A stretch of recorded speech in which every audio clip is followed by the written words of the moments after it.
കതിരിലായി മൊഴിയാലെ നിന്നെ അറിയവേ പറഞ്ഞതെല്ലാം നിലവിൻ ലിപികളാൽ ഉയിരിന്റെ താളിൽ എഴുതി ഞാൻ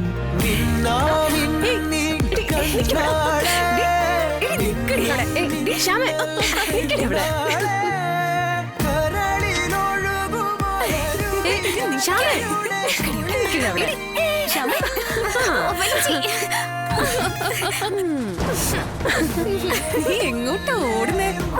എന്നെ വിട് പ്ലീസ്.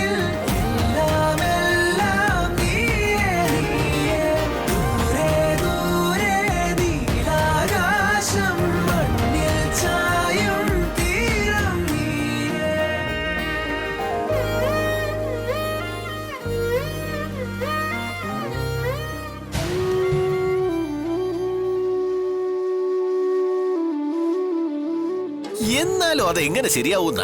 അതിനെന്താ കുഴപ്പം? ആ ചെറുക്കന് നമ്മുടെ ശ്യാമയെ കണ്ട് ഇഷ്ടപ്പെട്ടു. അവൻ വീട്ടിൽ പറഞ്ഞ് ഒരാലോചനയായിട്ട് വന്നു.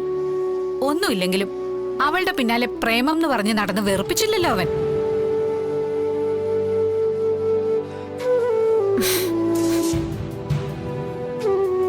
മാന്യമായി വീട്ടിൽ പറഞ്ഞ് അവൻ ആലോചനയായിട്ട് വന്നു. തരക്കേടില്ലാത്ത ബന്ധമാണെന്ന് കണ്ടതുകൊണ്ട് ശാരദാമ്മേത് നടത്തിക്കൊടുക്കാന്ന് സമ്മതിക്കുകയും ചെയ്തു. എന്നാലും ഇത്ര എടുപിടിയായിട്ട് നടത്തുന്ന എന്തിനെന്നാ എനിക്ക് മനസ്സിലാവാത്തേ? അതിന്റെ കാരണം പറഞ്ഞില്ലേ കൃഷ്ണൻകുട്ടി ചേട്ടാ? ആ പയ്യന്റെ മുത്തശ്ശി വയ്യാതെ കിടക്കുവാണെന്ന്. അവർക്ക് എന്തേലും സംഭവിക്കുന്നതിന് മുമ്പ് ഈ ചടങ്ങ് നടത്തണമെന്ന്. അതൊക്കെ ഓരോ ഞൊട്ട് ന്യായമല്ലേ വിജയേ? ചാവാൻ കുഴിയിലേക്ക് കാലു നീട്ടിയിരിക്കുന്നവർക്ക് ആവശ്യം 2 തുള്ളി ഗംഗാജലവും രാമനാമവുമാ.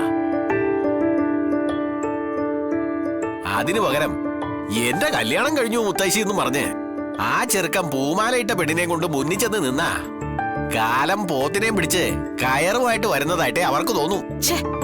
ഈ കൃഷ്ണൻകുട്ടി ചേട്ടൻ എന്തൊക്കെയാ പറയുന്നേ? മോനെ, വലിയ കാശുകാരല്ലേ മോനെ ഈ കായൽ റാണി ഗ്രൂപ്പ്? അതെ മേ. ഈ കേരളത്തിലെ മിക്കവാറും കായലോരങ്ങളില് കായൽ റാണി ഗ്രൂപ്പിന്റെ ഹൗസ് ബോട്ട് ഉണ്ട്. ആ കൊച്ചിന്റെ ഭാഗ്യമായത്.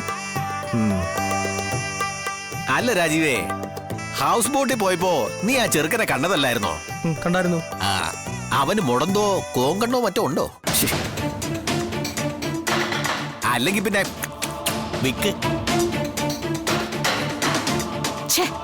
ഈ കൃഷ്ണൻകുട്ടി ചേട്ടൻ ഇതെന്താ? അല്ലാതെ പിന്നെ ഇതെങ്ങനെ ശരിയാവും? കൃഷ്ണൻകുട്ടി ചേട്ടാ, എല്ലാരും പണം മാത്രമല്ല നോക്കുന്നത്.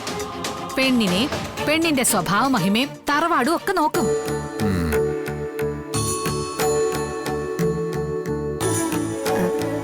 എനിക്ക് ഒരു കാര്യം പറയാനുണ്ടായിരുന്നു. എന്താ മോളെ? അമ്മ ഒരു കാര്യം ചോദിച്ചായിരുന്നു. എന്താന്ന് പറഞ്ഞോ മോളെ? കല്യാണ തലേന്ന് ഞങ്ങള് 3 മക്കളും കൂടി ഒരു രാത്രി കൂടി അമ്മയുടെ കൂടെ തങ്ങൂന്ന്. അമ്മയൊരാഗ്രഹം പറഞ്ഞേ ഉള്ളൂ. പിറ്റേന്ന് രാവിലെ വിഷ്ണുവേട്ടന്റെ ഹോട്ടലിൽ നിന്ന് ഒരുങ്ങിയ അമ്പലത്തിലേക്ക് പോകുന്നത്. വിജയമ്മയ്ക്ക് ഇഷ്ടമല്ലെങ്കിൽ വേണ്ട, ഞാൻ രാവിലെ പൊക്കോളാം. അത് വേണ്ടടി, നീ തലേന്ന് രാത്രി തന്നെ പോയിക്കോ. നിന്റെ അനിയത്തിയുടെ കല്യാണമല്ലേ? നിങ്ങൾ 3 മക്കളുടെ അടുത്ത് പഴയതുപോലൊരു രാത്രി കഴിയണമെന്നുണ്ടാവും ശാരദാമ്മയ്ക്ക്. ശ്യാമയുടെ കല്യാണം കഴിഞ്ഞ് അവള് വേറൊരു വീട്ടിലേക്ക് പോവല്ലേ. അമ്മമാർക്ക് ഇതുപോലുള്ള കുഞ്ഞു കുഞ്ഞു ആഗ്രഹങ്ങൾ മാത്രല്ലേ ഉള്ളൂ. കേൾക്കുമ്പോ നമുക്ക് നിസ്സാരം തോന്നും, പക്ഷെ അവർക്കത് വലുതാ. അമ്മ ആഗ്രഹിച്ചൊരു രാത്രി നഷ്ടപ്പെട്ടു കഴിഞ്ഞാ പിന്നെ ഒരിക്കലും അവർക്കത് തിരിച്ചു കൊടുക്കാൻ പറ്റില്ല നമുക്ക്. ചെറിയൊരു പുഞ്ചിരി, സ്നേഹത്തോടെയോ നന്ദിയോടെയോ ഉള്ളൊരു കെട്ടിപ്പിടുത്തം, ഇത്രയൊക്കെ മതി അമ്മമാർക്ക്. അപ്പോ എനിക്ക് പോവാലോ അല്ലേ? നീ പൊയ്ക്കോടി.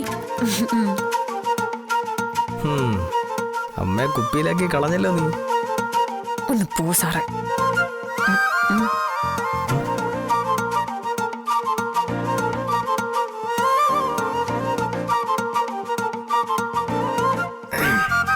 ചൂട്.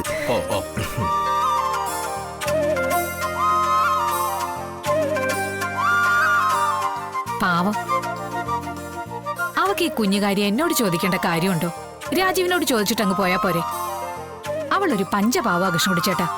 അവളോട് നമ്മൾ പെരുമാറിയ അനുസരിച്ച് അവള് തിരിച്ചിങ്ങോട്ട് പെരുമാറിയെന്നേ ഉള്ളൂ. കിട്ടി. ആ ചെക്കന് ഹാർട്ടിന്റെ പ്രോബ്ലം ചെയ്യേ. അതാവുമ്പോ പുറത്തറിയാൻ പറ്റില്ലല്ലോ. ഇതുപോലത്തെ എരണം കെട്ട വർത്തമാനം മേലാൽ ഇവിടെ കേട്ടാ ചേട്ടനെ നോക്കില്ല. ചാവട്ടി കൂട്ടിക്കളയും ഞാൻ. എന്നെ ഒന്ന് പിടിക്കടി. അപ്പോ ഈ വീട്ടിൽ ഒരു സത്യം പറയാൻ പാടില്ലേ?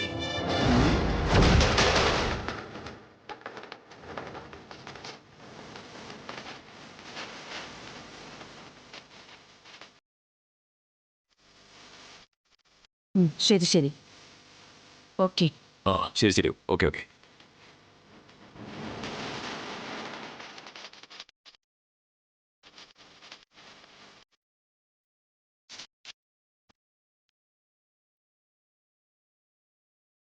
എന്താ അമ്മ ഒരു ടെൻഷൻ പോലെ? ആരായിരുന്നു ഫോണില്?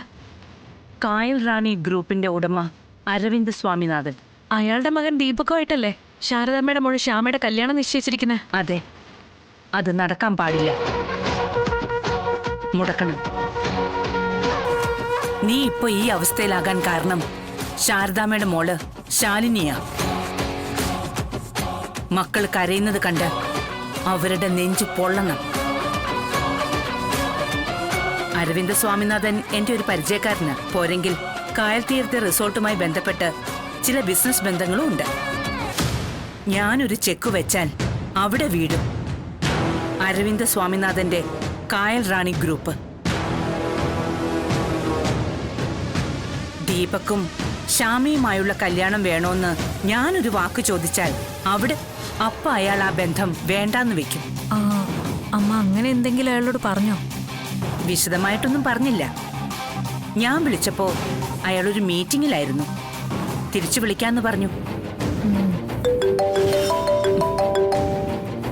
ആ, അരവിന്ദ് സ്വാമിനാഥൻ വിളിക്കുന്നുണ്ട്. അമ്മ ഫോൺ എടുക്ക, ഞാൻ എടുക്കാം. ആ എന്താ സരള മേഡം വിളിച്ചത്? സരളയല്ല, സരളയുടെ മോള് സുസ്മിതയാ. ആ എന്താ മോളെ? ഞാൻ പറഞ്ഞിട്ടാ അമ്മ വിളിച്ചത്. പിന്നെ ഞാൻ വിചാരിച്ചു അങ്കിളിനോട് ഞാൻ തന്നെ നേരിട്ട് സംസാരിച്ചാൽ എന്താന്ന്. ആ പറഞ്ഞോ മോളെ. അങ്കിളുടെ മോൻ ദീപക്കും ശാരദാമ്മയുടെ മകള് ശ്യാമയായിട്ട് കല്യാണം നിശ്ചയിച്ചിരിക്കല്ലേ? ആ അതെ മോളെ. ആ കുട്ടിയെ പറ്റി എന്തോ പറയാനുണ്ടെന്ന് പറഞ്ഞു സരള മേഡം. ആ ഒന്ന് വിഷയനായിരുന്നു അങ്കിൾ. നല്ല കുട്ടിയെ ശ്യാമ. ഓ, എനിക്ക് പേഴ്സണലി അറിയാവുന്ന കുട്ടിയാ. നല്ല അടക്കവും ഒതുക്കവും വിനയവും അച്ചടക്കവും ഒക്കെയുള്ള കുട്ടിയാ. ഓ, അങ്കിളുടെ വീട്ടിലൊരു സ്വത്തായിരിക്കും അവള്. റൈറ്റ് ഡിസിഷൻ അങ്കിളെ, വളരെ നല്ല തീരുമാനം. അത് പറയാനാ വിളിച്ചത്. ഓക്കെ, താങ്ക് യു മോളെ. ആ പിന്നെ ആന്റിയോട് എന്നെ അന്വേഷണം പറയണേ. ദീപക്കിനെ എന്റെ വിഷസ് അറിയിക്കാൻ വേണം. ഷുവർ മോളെ. കല്യാണം വിളിയൊക്കെ ആയി വരുന്നതേ ഉള്ളൂ. അമ്മയും കൂട്ടി മോള് വരുമല്ലോ അല്ലേ? ഉറപ്പായിട്ടും അങ്കിളെ. എന്നാ വച്ചോട്ടെ മോളെ. ശരി അങ്കിളെ. നിനക്കെന്താ ഭ്രാന്തായോ? ഭ്രാന്തല്ലമ്മേ. കല്യാണം ക്ഷണിക്കാൻ അരവിന്ദ് സ്വാമിനാഥൻ വീണ്ടും വിളിച്ചെന്നിരിക്കും. ഞാനിപ്പൊ പറഞ്ഞതേ അമ്മ പറയാവൂ. ഒരു പെൺകുട്ടിയുടെ മംഗല്യയോഗം തടയാന്നൊക്കെ പറഞ്ഞ മഹാപാപല്ലേ അമ്മേ? അമ്മയ്ക്ക് എങ്ങനെ ഇത്ര ദുഷ്ടമനസ് വന്നു എന്നാ ഞാൻ ആലോചിക്കുന്നത്. കഷ്ടമുണ്ടമ്മേ.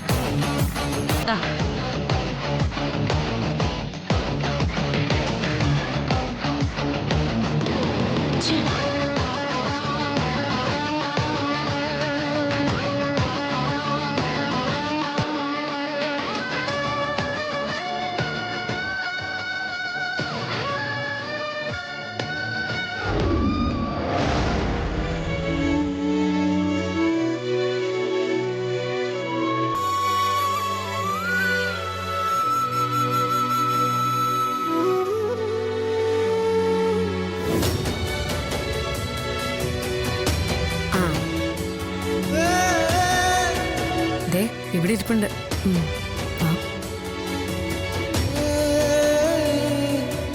നിന്നെ അമ്മ അന്വേഷിക്കുന്നുണ്ട്. വാ, കഴിക്കാറായി, നമുക്ക് അങ്ങോട്ട് ഇരിക്കാം. എനിക്കൊന്നും കഴിക്കാൻ തോന്നുന്നില്ല കുഞ്ഞേച്ചി. അതെന്താടി കല്യാണത്തെക്കുറിച്ച് ആലോചിച്ചുള്ള ടെൻഷനാ? അതല്ല വലിയേച്ചി, അമ്മ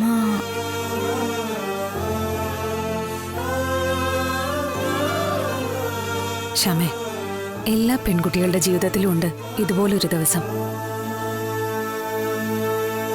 നമുക്കൊരു പരിചയമില്ലാത്ത മണ്ണിലേക്ക് ഒരു ദിവസം ഒരു പൂച്ചെടി പോലെ നമ്മളെ പറിച്ചു നടും. അതങ്ങനെ പറ്റൂ. അല്ലെങ്കിൽ അച്ഛനമ്മമാരുടെ മുന്നിൽ ഒരുപാട് ചോദ്യങ്ങൾ വരും. അവളെ എന്താ പറഞ്ഞയക്കാത്ത? അതവിടെ നിന്ന് മുരടിച്ചു പോവില്ലേ? അതിന്റെ ജീവിതത്തെക്കുറിച്ച് നിങ്ങൾക്കൊരു ചിന്തയില്ലേ? എന്നൊക്കെ പറിച്ചെടുക്കുമ്പോ വേരുകൾ ചിലതൊക്കെ പൊട്ടും. പൊട്ടിയ മുറിവിന് ചോരയും വരും. അതൊന്നും കാര്യമാക്കാതെ പുതിയ മണ്ണിൽ ചിരിച്ചു നിന്നോണം നമ്മള്. അല്ലെങ്കിൽ പഴി വേറെ കേൾക്കേണ്ടി വരും.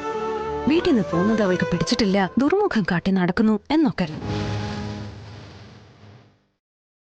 ഇവിടെ നമ്മൾ പരിചയിച്ച മണ്ണായിരിക്കില്ല അവിടെ. ഭക്ഷണ സമയവും അവരുടെ രുചിയും ശീലങ്ങളും ഉറക്കത്തിന്റെ ചിട്ടകളും ഒക്കെ വേറെയായിരിക്കും. നമ്മുടെ ശീലങ്ങളുമായിട്ടല്ല, അവരുടെ ചിട്ടകളുമായിട്ട് നമ്മൾ പൊരുത്തപ്പെടണം. പിന്നെ എല്ലാത്തിനും ഒരു കാലമുണ്ട്. സ്വന്തം സാഹചര്യങ്ങളുമായി ഇണങ്ങാൻ കഴിയുന്ന ഏറ്റവും നല്ല ജീവിയ മനുഷ്യൻ. കാലം മാറും. പറിച്ചു നട്ട മണ്ണും അവിടുത്തെ വായുവും വെള്ളവുമായൊക്കെ നമ്മൾ പൊരുത്തപ്പെടും. അവിടെ പൂവിട്ട് പ്രസരിപ്പോടെ നിൽക്കുമ്പോൾ അതിന്റെ സൗരഭ്യം ചുറ്റുപാടും പരക്കും. ആ കാഴ്ച തന്നെ സങ്കടപ്പെടുന്ന മനസ്സുകൾക്ക് ഒരാശ്വാസം. അവിടെയാ ഒരു പെണ്ണിന്റെ ജീവിതം പൂർണ്ണമാവുന്നത്. അങ്ങനെ മാത്രമല്ല മോളെ, പറിച്ചു നടന്നത് എവിടേക്കാണെങ്കിലും നമുക്കൊരു സാന്ത്വനത്തിന്റെ കുളിർക്കാറ്റ് കിട്ടിയാൽ മതി. അതാ ഈ ഭർത്താവെന്ന് പറയുന്നത്. എന്തൊക്കെ പ്രതികൂല കാലാവസ്ഥയിലും നമുക്ക് പിടിച്ചു നിൽക്കാം. ആഹാ, ചേച്ചി അനിയത്തിമാര് ഇവിടെ വന്നിരിക്കുക. എത്ര നേരമായിട്ട് ഞാൻ കഴിക്കാൻ വിളിക്കുന്നു. ശ്യാമയ്ക്ക് വേണ്ടെന്ന്. അതെന്താടി? അമ്മ പോയി ഒരു പ്ലേറ്റിൽ ചോറും കറി എടുത്തോണ്ട് വന്നേ. ഇങ്ങോട്ടോ? ആ, ഇങ്ങോട്ട് തന്നെ.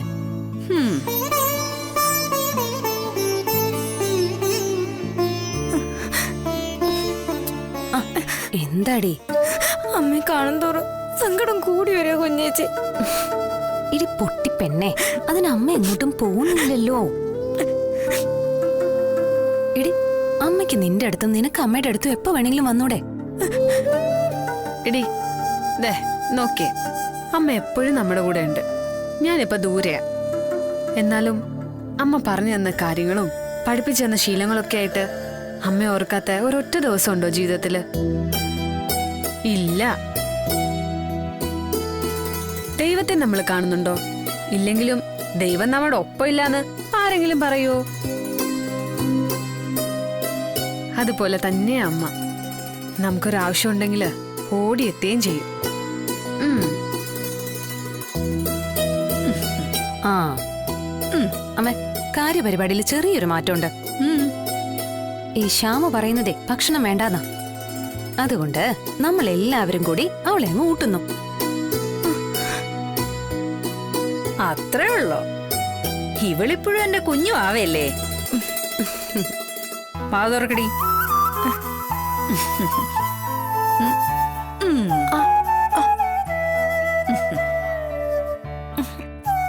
ഇനി ഞാൻ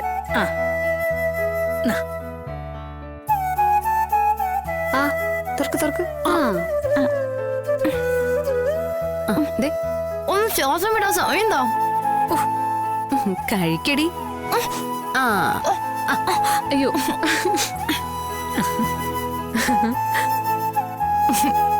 അമ്മേ, ഇനി എനിക്ക്. ആഹാ, അതിനെന്താടി? അടുത്തത് എനിക്കാ അമ്മ. കണ്ടില്ലേ കുശുംബി. ഇത്തിരി കുശുമ്പൊക്കെ ആവാം. കഴിച്ചു. ഇനി ആർക്കാന്ന് വെച്ചാ പറഞ്ഞോണേ. പരാതിയും പരിഭവമൊന്നും പാടില്ല പിന്നെ.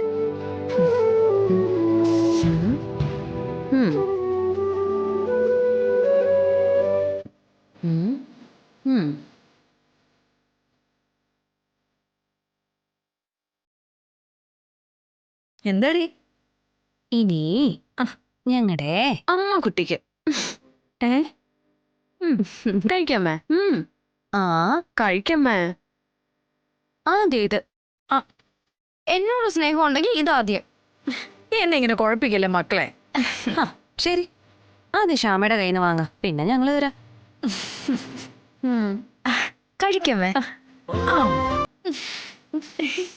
ആ കൊടുത്തു. ആ ഇനി ഞാൻ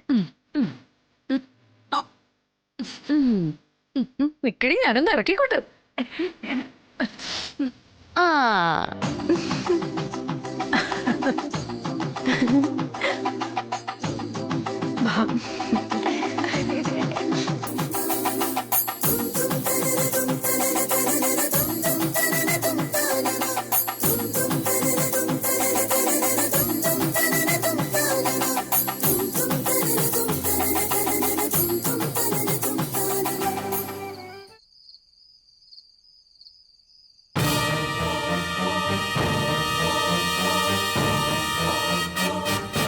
ശാരദാമ്മയുടെ ഇളയ മകൾ ശ്യാമയുടെ വിവാഹം നാളെയാ.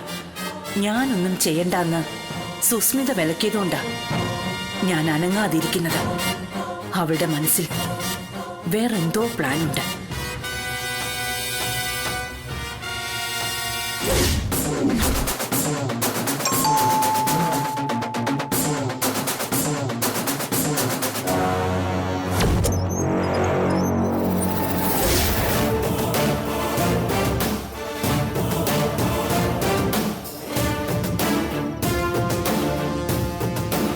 വരണം പല്ലവി.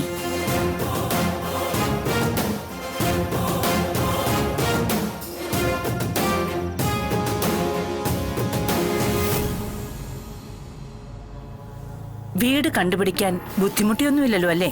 അല്പം ബുദ്ധിമുട്ടി എന്നുള്ളത് ശരിയാ. മാഡം ഇവിടെ താമസമായിട്ട് അധികമായിട്ടില്ല അല്ലേ? കഷ്ടിച്ച് 1 മാസം. ആ, ഇതൊരു താൽക്കാലിക താവളമാ. ഞാനും മോളും ഇവിടെയാണ് താമസമെന്ന് ഇവിടെ ആർക്കും അധികം അറിയില്ല. അറിയിക്കാൻ താല്പര്യവുമില്ല. ആ, ഇരിക്കെ. ആ,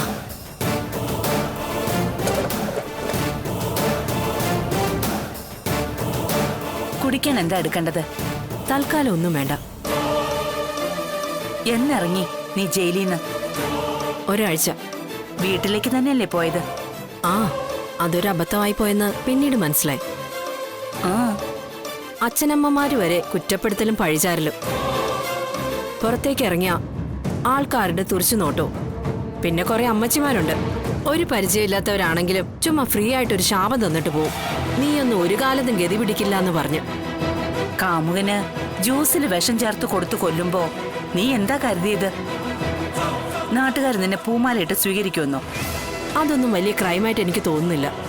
എനിക്ക് വേറൊരു ലൈഫ് വേണമായിരുന്നു. ഒഴിഞ്ഞു പോകാൻ ഞാൻ അവനോട് 100 വട്ടം പറഞ്ഞതാ. അവൻ സമ്മതിച്ചില്ല. അങ്ങനെ ഞാൻ ഗത്യന്തരമില്ലാതെ ചെയ്തു പോയതാ. പക്ഷേ പിടിക്കപ്പെടുമെന്ന് ഞാൻ ഒരിക്കലും പ്രതീക്ഷിച്ചില്ല.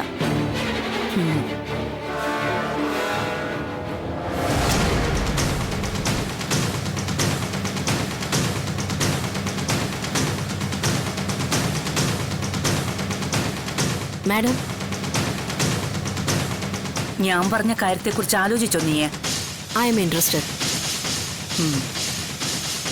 എനിക്ക് താല്പര്യമുണ്ട്.